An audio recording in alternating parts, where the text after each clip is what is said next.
Bon, comme vous le savez, j'ai acheté une caisse aux US et ça y est, je vous la présente. Mercedes 560 SL de 1988. Et regardez-moi le combo de couleurs. Blue grey métallisé. C'est une couleur qui était d'ailleurs assez rare à l'époque. Et à l'intérieur, eh bien, cuir bleu, moquette bleue. Et là, en l'occurrence, elle a son hardtop, mais autrement, la toile est bleue aussi. Donc triple blue. Je suis fan de la config. C'est vrai qu'on a l'habitude de voir des intérieurs noirs ou même des intérieurs rouges. Mais là, franchement.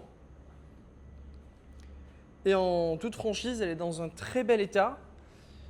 Alors attention, elle n'est pas état concours, sinon je ne l'aurais pas payé ce prix-là. D'ailleurs, si cela vous intéresse, on pourra faire une vidéo où on revient vraiment sur le détail de tous les coûts, tant pour la voiture que pour l'import. Dites-moi en commentaire si ça vous intéresse. Mais autrement,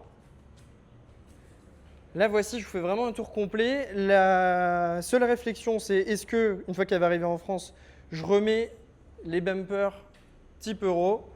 C'est la grande question. Mais autrement, la voici. Et autrement, pour vous parler un petit peu du modèle, donc 560 SL pour 5 litres 6 à l'époque où ça signifiait encore quelque chose, justement, ces numéros-là. V8 donc de 5 litres 6 de cylindre à l'intérieur, qui chante plutôt bien d'ailleurs, parce qu'il y a une ligne d'échappement.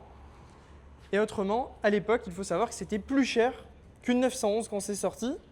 Près de 150 000 $ si on devait actualiser ça à ce que ça aurait pu valoir aujourd'hui. Donc croyez-moi, quand on avait ça à l'époque, on était le boss absolu. On va juste s'arrêter un petit peu sur tous les détails intérieurs avec toutes les boiseries. Alors elle est dans son jus, hein, une fois de plus. Elle a plus de 200 000 miles. Les cuirs méritent clairement de l'amour. Et d'ailleurs, je pense que dans la prochaine vidéo, je vais vous montrer dans la prochaine partie les travaux qu'il y a à faire dessus.